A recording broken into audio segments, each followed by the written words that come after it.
Welcome to the Media Roundtable. I'm Dan Granger, CEO of Oxford Road and Veritone One. And something we always say on this show is influence responsibly, and that we want you to not just succeed in audio, but to use your influence for good. And it's for that reason that I'm really excited to tell you about something we're participating in today. As you're listening to this, we are a part of the third annual Podcasthon. With over 1,000 podcasts highlighting charities worldwide. The charity that we want to sponsor is not actually technically a 501c3. It's an initiative that's very close to our hearts that raises money for a charity, and that charity is Children's Hospital of Los Angeles. Our initiative is called the Koala Corps, and the mission of the Koala Corps is to ensure that every child at Children's Hospital Los Angeles receives the comfort of human touch, especially when the family can't be present. Just a little story about me, if you haven't heard this before. Our youngest daughter, Shay, she's great, and she's 18 now, but she's been in and out of Children's Hospital her whole life, and we spent about the first 6 months of her life basically living at Children's Hospital. One of the biggest problems we saw, not just for us, but for all of the patients, was that families are not able to be bedside. And sometimes you're dealing with really young kids, infants in a bed who are facing a life-threatening illness, and parents are either working or gone for whatever reason, single parents that can't be there all the time. There are so many small children who need love and comfort, and as great as the nurses and the doctors and the staff are, they just can't be with them all the time. Well, what we learned was there are enough people that want to volunteer for what they call their cuddler program and come in and hold these babies. The problem is they didn't have the resources to have anyone run that department to actually facilitate and manage and train and screen and schedule all of the volunteers. And so we made it our mission to solve that problem. We've been raising funds for the Koala Corps for years now, and the company's really gotten behind it and tied it to our objectives so that the better we do as a company, the more we can give to this cause. And as a result of it, it would blow your mind.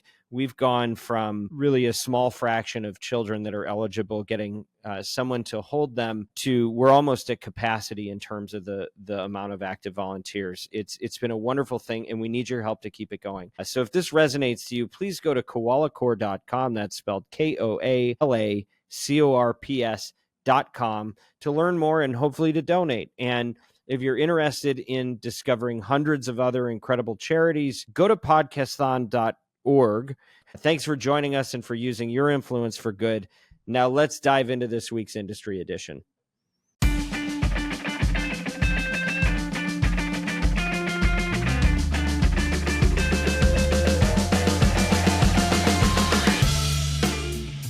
Welcome to the Media Roundtable Industry Edition, where we dive into the secrets of the craft and provide our perspective on industry topics in service of marketers responsible for the success of their audio programs. We call them the Chief Audio Officers. I'm your host, James Ingrassia, EVP of Client Service here at Oxford Road. Today we are joined by our fellow agents of influence.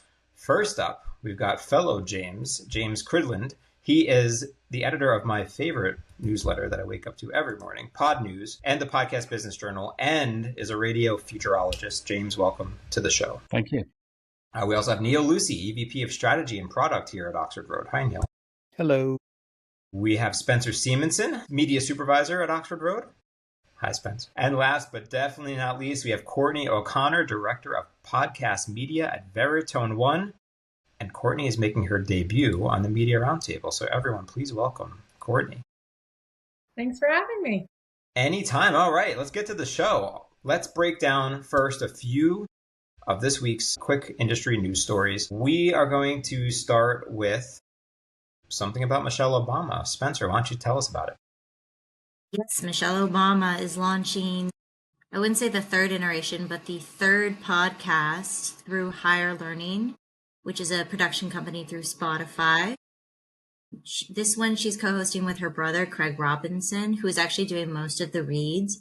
The show came out March 12th and has advertisements in it from brands like Rivian, Pine Saw, and Theraflu. What is the so what for CAOs? What is this teaching us about video, about celeb podcasts? What do we think about this? I mean, I'll go first. I think that it's so interesting when celebrities launch podcasts because I think there's this perception that they're going to be huge and they're going to garner these massive audiences. But I think like same rules apply for any podcast. Is just because Michelle Obama is doing it, the content has to be interesting to actually gain an audience. And so from our perspective of we like need these shows to kind of walk before they run and ensure that they're coming out with realistic projections and let the advertisers that are buying in first gain the value of growing with the show because it takes time to get momentum. And we know that first episode is going to have this huge pop because it's big names. And then we're going to see a pretty big downturn. But I think, the content seems very interesting. It sounds cool. It sounds engaging, but we never know until, fourth, fifth episode what that audience actually really looks like. Yeah, I've spotted a couple of things with this. Firstly, interestingly, it's using the same feed as the Lite podcast, which was a previous show that she did and then was put onto Open RSS. I think it was an Audible exclusive at first. So it starts with some audience already, which is a great tip, I think, to reuse your audience from older projects. And also for chief audio officers, worthwhile bearing in mind that if you put your stuff on YouTube, then everyone can see your numbers. And some of the right-leaning press have, unsurprisingly, panned her YouTube numbers. They were at 206,000 when I looked on Friday, which I think is pretty good for a launch show. But it's just worth remembering that unlike your normal podcast figures, all YouTube numbers are public, whether you like them or not. So if you're launching something on YouTube, your success or not is out there as well. Thank you. Thank you for that. I would have to agree. Let's see if she can keep the content going past episode number 1. We've had a few false starts here, but maybe this is the one that finally does the trick. All right, let's stay on the subject of people in podcasting for a while. Neal, tell us about Bill Simmons and Spotify. I know there's been a lot of back and forth there. Where did we land? Yeah, so Bill Simmons has renewed with Spotify. It's at least for 2 more years, and it's keeping him as the head of Talk Strategy and the host of his podcast, and keeping all of the Ringers podcasts in the fold of Spotify. I thought it was interesting because there was a lot of speculation that Bill Simmons might be walking away from Spotify. I think there was, he hasn't really embraced their video from what I can understand. He's stuck with YouTube. So I think there might have been a little bit of surprise that he is renewed with Spotify. And I think on the other side of the equation with Spotify, they've been very cautious about renewing big deals. I mean, they obviously renewed with Joe Rogan, but they've taken a more cautious approach. So they must clearly see value in keeping the Ringer and keeping Bill Simmons a part of the Spotify family. Yeah, I mean, he was one of the execs at the company. So he was head of podcast monetization and innovation. The company's press release was interesting because it says he will remain at Spotify as head of talk strategy. Well, that's not what his job title was. That's a brand new job title. And one of the things that we reported in the Podnews newsletter way back in November the 29th, 2 weeks after Spotify launched video in a blaze of glory in LA, Bill Simmons had not uploaded a single video to Spotify. And it took another week and a half for him to actually upload a video onto Spotify. December the 9th was the first one there. So if you're going to be head of podcast monetization and innovation, and you're going to ignore the innovation of video on Spotify and ignore the monetization that brings you, then that's an interesting story, I think.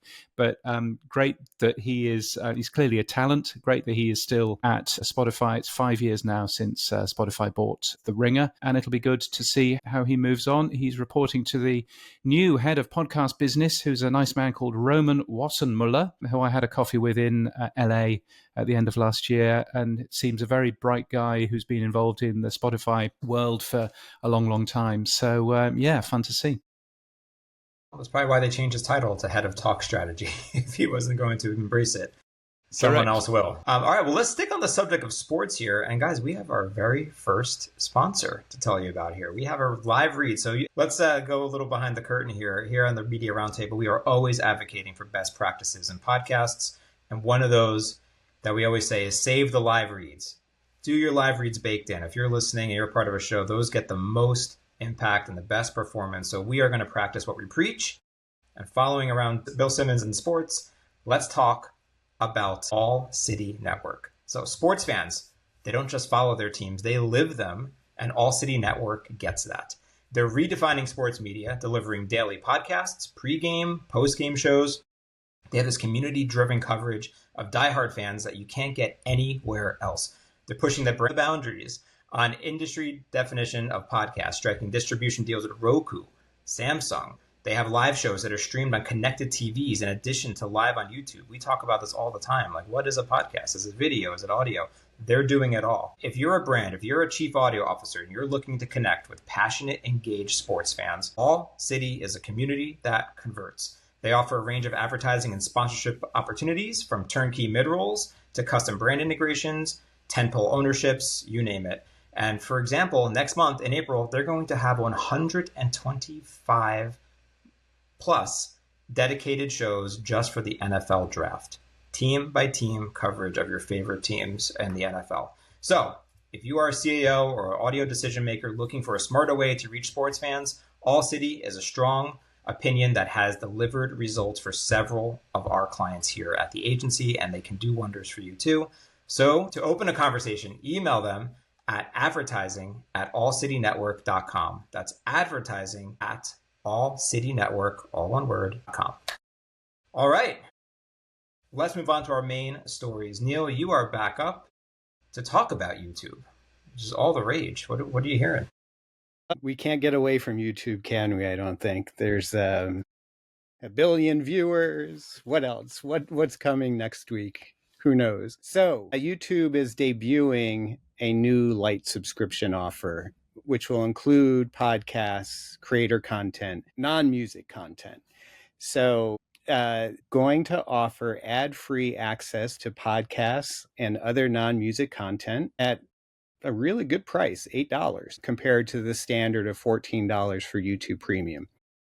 So the move is really aimed at users who want an ad-free experience but don't need the music services. Lite users will still see ads on music videos and music content and shorts. In addition to that, YouTube announced that its service has reached 125 million subscribers. So the company is testing new features. One of the features that they're testing, which I found, was a 4x video playback. So you can watch your video at 4x speed. So I can't do that. I don't think. I can't even do 2x, but yeah. Sorry, go ahead. So let's see. YouTube is already the leading platform for podcast consumption. Now they're at $8 a month for an ad-free version. I can get my creator content, my podcast, my how-tos, my makeup tutorials. I need my makeup tutorials, all ad-free. That's a pretty good deal, right? And I think for the podcast industry, it might be a bit of a wake-up call. We've seen, like, every time there's a benchmark report, ad loads keep increasing. We know some publishers really push the boundaries. So, there comes a point where it's just like, you're going to squeeze more ads into the experience. I'm going to go find an ad-free experience and I'll pay for it. We've seen it happen. We've seen it happen with television. So I think that's a wake-up call. And I think if the industry continues to push the boundaries on ad loads, YouTube could be the beneficiary in the long run. I totally agree. I think, to chime in here, I think it actually doubles down on the power of baked in and embedded ad reads, because that's still going to be present. If a creator is choosing to advertise and bake that into a simulcast podcast, it'll still be on YouTube, and it'll have, I think, a stronger effect, because those true views and those YouTube sold ads won't be there for those premium users. And also, it I think speaks a lot to what we're doing on the creator side of our business of working with influencers that are integrating in their how-to videos advertisers. So for those decision makers, YouTube is a really strong place to be because they typically only have one advertiser. And yes, they come with a premium cost, but you're getting 100% share of voice, which is unheard of in really anything anymore. And so I think while it's eye-opening and something that us chief audio officers have to keep pushing for, of making sure those ad loads stay decent and stay under a certain level, I think it's also positive for baked in advertising, YouTube integrations, because they'll hold a stronger value with these premium users. I also think like this might force the subject of what is a podcast, because you're already paying like $18 for YouTube Premium to get rid of the ads, but this is just for podcasts and other creator content. Who decides where that line is on what you're watching? Well, so in terms of YouTube, this is essentially built for people who have Spotify, who like Spotify in terms of music, but would also like to get rid of the ads in YouTube as well. So it gets rid of the ads for everything apart from music, which makes perfect sense. I think it's interesting. Neal said that YouTube was the number one for podcast consumption. And I'm just going to say, it's not. It's number one for people using that app as a podcast app. It's not necessarily number one for total time spent with podcasting. And I think we just need to be quite careful in terms of how we talk about YouTube being number one, because it's number one for people, but it may not be number one for time spent. A little plug for the Edison Research Infinite Dial, which is Thursday, 2:00. It's a free webinar. There may be some more numbers in there about YouTube. Just saying. I happen to be co-hosting the Infinite Dial this time round, so looking forward to that. But yeah, but I think it's fascinating. YouTube just trying something new. They're trying this premium Lite subscription. It's only available, I think, in 4 countries. The US is one of them. Here in Australia is another. And then there's a couple of countries in Asia, I think Indonesia and Malaysia from memory, but I may be entirely wrong. So they are trying this. They're seeing what happens. The only other thing that I would say is, if you are going to be spending $8.99, what does that mean for the people who aren't spending that money, who are seeing the ads? Is there an argument to say that the baked-in ads, as Courtney was saying, are even more valuable? Because actually anybody that can afford it will now just be getting rid of the ads anyway. So who are you actually advertising to on YouTube? Are you advertising to people that can't afford to get rid of the ads? And in which case, is that really a set of people who you really want to reach? So there's a question mark there, I think. Yeah, this is definitely going to evolve, and I'm sure there's going to be a lot of POVs in this in the coming months. All right, well, how about we switch to YouTube? Let's talk about YouTube. Again, YouTube's biggest stars are all about podcasting, but they want Emmy recognition now. So just last week at South by Southwest, live taping of the Variety Awards Circuit podcast, a few of the top YouTube creators like Hot Ones, Sean Evans, Rhett and Link from Good Mythical Morning, and Marquez Brown-Lee from Waveform, they all discussed how they got started, their careers, and they all unanimously push for Emmy recognition, which I think is really interesting, because if the late night show is going to have a category about best variety show, or reality show is going to have that best category, why shouldn't podcasters? But there's a lot of challenges about sustaining that success. Like, just because you're popular right now doesn't mean next year you're going to be popular. They stress the need for passion over fame. They said that there's a disconnect between online influence and industry awards. And they really want those digital creators to get that equal recognition alongside the traditional media. I had a POV on this last time this came up 6 months ago. I think that they definitely deserve some kind of recognition. I just don't know that it's an Emmy award. I don't know. Emmy to me is TV. And I don't hear everyone saying it's podcasting TV.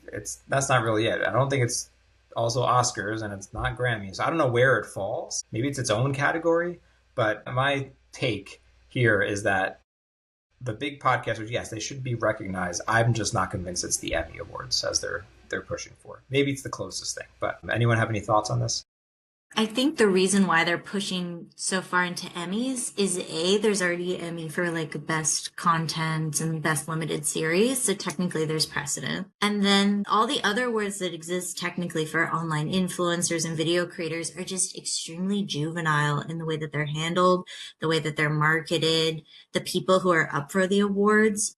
I mean, to your point, we're having the same kind of conversations about emerging media in the past, and look where we've come. We didn't used to give Emmys for things that were on Netflix, and now they're one of the leading entities with Emmy awards every year. And we have, movies that came out on streamers that are up for Oscars. So I don't think it's unprecedented. And I think it also shows that YouTube is not one thing. It's not the bottom floor of VidCon that's basically a bunch of kids running around. It's somewhere in the middle where there's just because it's a free platform doesn't mean that all the content on it feels free or doesn't take an extreme amount of time. And there's whole documentaries on there that run the scope of crazy niche interests that deserve a bit more recognition. To your point, does an Emmy make the most sense? Almost no, because it's its own thing. But does it deserve something more adult? 100%.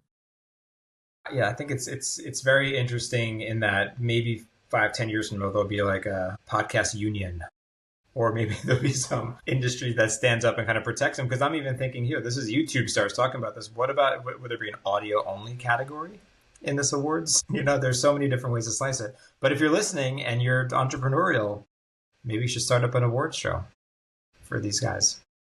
We'll see. Yeah, I mean, I think the Emmy eventually follows what's happening and what consumers are interested in, right? So I don't know that, like to Spencer's point, Netflix didn't, I think, used to be included in Emmy Awards. And now, like, you look at the platforms that are winning the most Emmy Awards, it's Max, it's Amazon. It's Netflix. It's Amazon. Well, it's not so much Amazon actually. That's true. Hulu. But it's more so the streaming platforms and the traditional TV broadcasters. So I think that eventually the Emmys may catch up to what's happening with the consumers. It may take a while, but I wouldn't be surprised if sometime down the road that you do see it, for creators included. Well, let's get off of YouTube, but we're still going to talk about video because that's what we do here, lately at least. Courtney, tell us about Wondery and how it's evolving. Yes, video is all the rage today, and I think in the industry right now. But Wondery is going all in on podcasts. They're tapping into audiences for visual content. So they've rolled out a free ad-supported streaming TV channel on Amazon Prime's Video Live TV and YouTube. And then they're keeping premium video content exclusive to Wondery Plus subscribers. With a massive 20 million YouTube followers, they're cashing in on ads, everything from product placement to dynamic ad inventory. They're also getting creative with immersive visuals for narrative podcasts like their new series Redacted. So by blending video and storytelling with fresh ad strategies, Wondery is continue to push boundaries. I think it's super interesting because Wondery has kind of been ahead of the curve and kind of behind the curve in many ways, but they were the first that, crossed the boundary of podcast to TV series. And that was super interesting with the Dr. Death and the Dirty John series. So Wondery continuing to evolve is very interesting. We always say, meet the consumers where they are.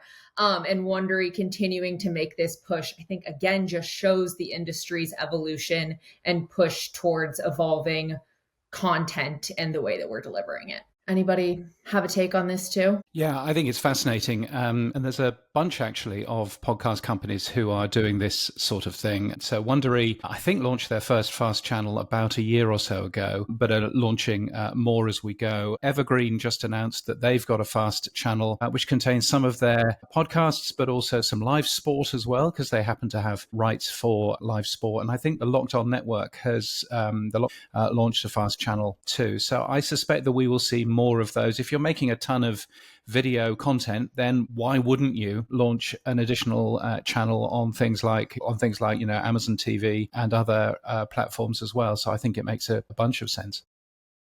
I also think the immersive visual aspect is interesting too. I think, those involved in this space know that there's different types of video assets. And we usually think of video as being like host on screen, but Wondery rolling out this kind of, I don't want to devalue it by saying cartoon, but this like illustration of the experience is also very interesting. And it kind of, again, just continues to evolve the way we think of video in podcasting. Oh, thank you. Makes a lot of sense there. All right, let's move on. James Cridland. We're going to talk about a very big name in podcasting, Ben Shapiro, and he's got a new sidekick. Tell us all about it. He does, James. Yes. Yes, it's really interesting this. So he's essentially got a new advertising client, and that company is Perplexity, the AI tool. Of course, if you've ever consumed a Ben Shapiro show, you'll know that Ben Shapiro is there always looking for reasons and stuff to back up his thoughts. And of course, what better to back up your thoughts than an AI tool? So what they've done is when Ben Shapiro makes a point, he will then say, well, let's ask our friends at Perplexity whether or not I'm right, and goes off to Perplexity, asks a question, and hey, presto, gets something back saying that he's absolutely correct and that we should never doubt anything that Ben Shapiro says. So that's a lovely thing. I found it really interesting. I mean, there's an example in the release that they sent over, and it's quite flawless in terms of how he gets the mentions of this tool into the show. Really good advertising. And I think, for any audio officer out there, I think it's just a really clever match between a product and a podcast. What Perplexity will do is it'll do tons of research. Shapiro wants that independent research to back up his viewpoints, and I think it works really well. The only question that I would have, and actually a question that I've put to them, is how much this follows the FTC's rules about just making it clear that they're advertising. I think saying our friends at Perplexity isn't necessarily as clear as it might be. So I have a question with them. Doubtless I'll find an answer, but that's where we are. But I think it's a really, really bright idea. Neal, do you have thoughts here? I do. I think it's a really smart idea of him as well. And and a really, really smart idea for Perplexity AI to get that ad placement in front of his audience, right?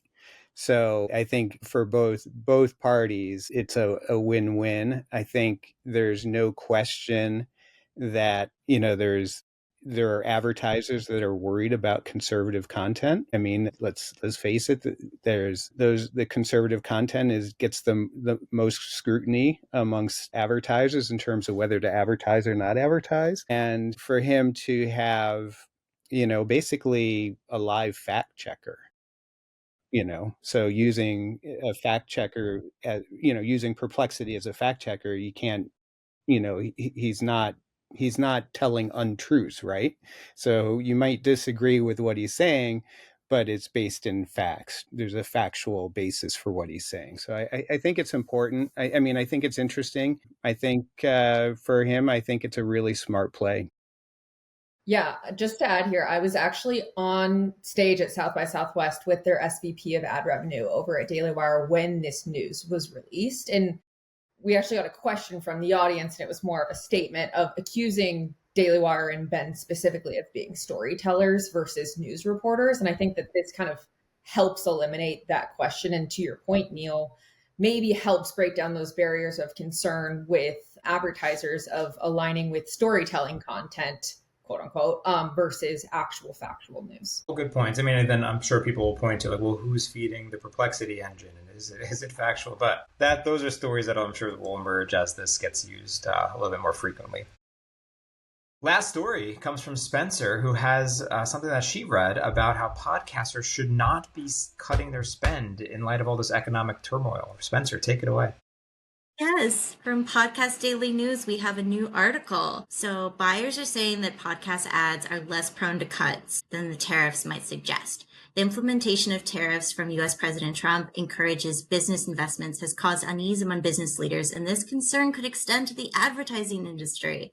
But a survey by the Interactive Advertising Bureau, or the IAB, reveals that 94% of U.S. advertising decision makers are concerned about the impact of tariffs on ad spending. While traditional media is expected to see the biggest cuts, digital audio, including podcast ads, is better positioned, with only 16% of buyers predicting reductions. Advertising budgets are expected to decline by 6 to 10%, with retail, consumer electronics, and media sectors most affected. But buyers anticipate a shift towards performance-based campaigns and digital channels. Tariff-related budget cuts are expected to be most noticeable in Q2 and Q3, with 21% expecting more flexible negotiations. Now, how much do I believe that that is true? I'm not sure, as every prediction I've ever come up with in my entire life has been wrong. For CEOs who are looking to be put in the right direction and alleviated their fears, what can we say to them about this article and its validity and how we feel about the future? Any thoughts? I mean, I would add that, in times of economic uncertainty, there is a saying out there that when the economy sneezes, the advertising industry catches cold. The economy seems to be sneezing, at least in the United States. So, it wouldn't be surprising at all if advertisers are pulling back spend, and will pull back spend just because they're not sure what's going to happen. And marketers, as much as,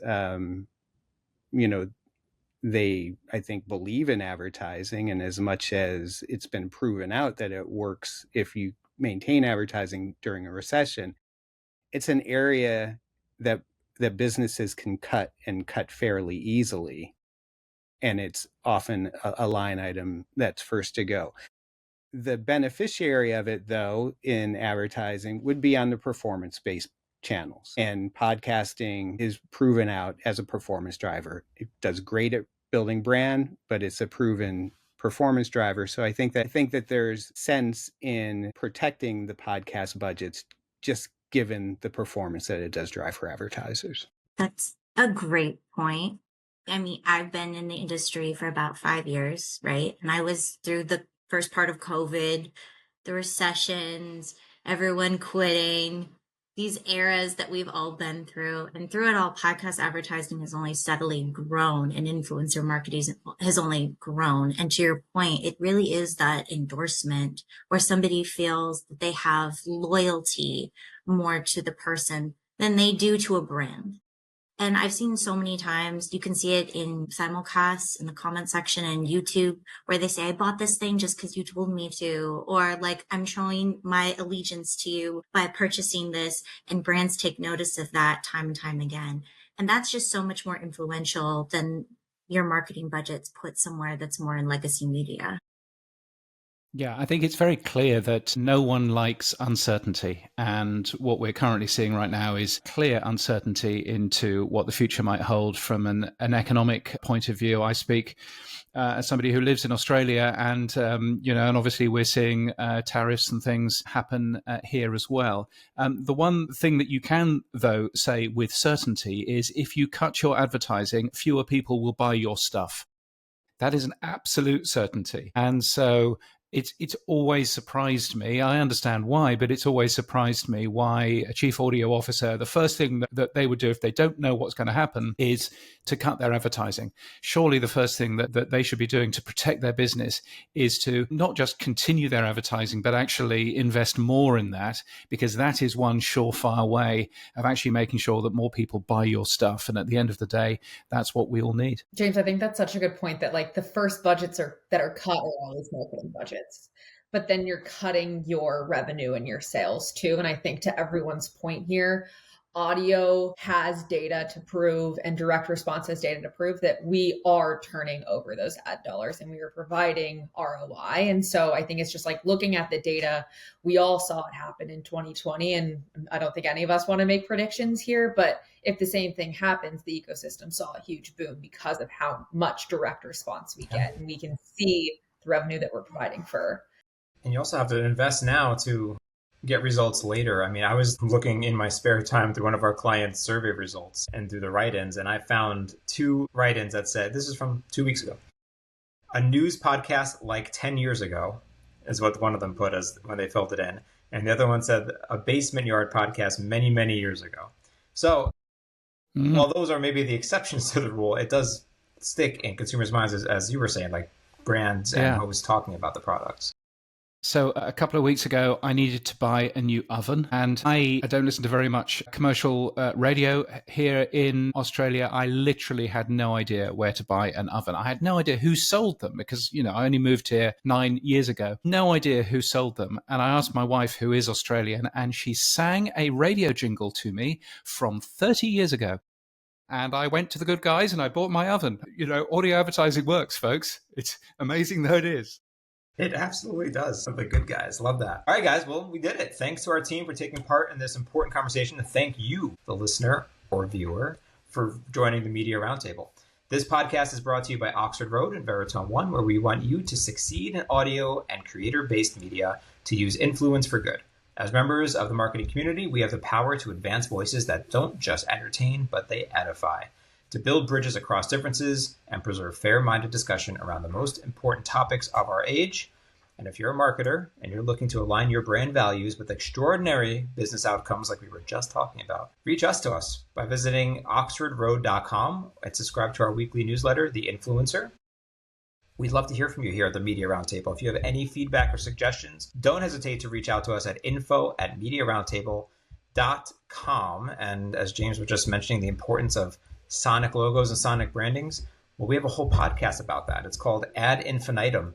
It is hosted by Stu Redwine, our VP of Creative Services. So if you're really into audio and you want to hear all the latest work and critiques on the latest audio ads, all about podcasting, streaming, SiriusXM, you name it, it's called Ad Infinitum, and it's released on this feed as well as on its own feed. So just search up Ad Infinitum Podcasts. Thank you to our guests, Courtney, Spencer, James, Neal, and to Haley, Ruby, Bianca, Kyle, Ezra, Mary Jane, Everett, Neal again, and the team at Podcast One. As always, influence responsibly.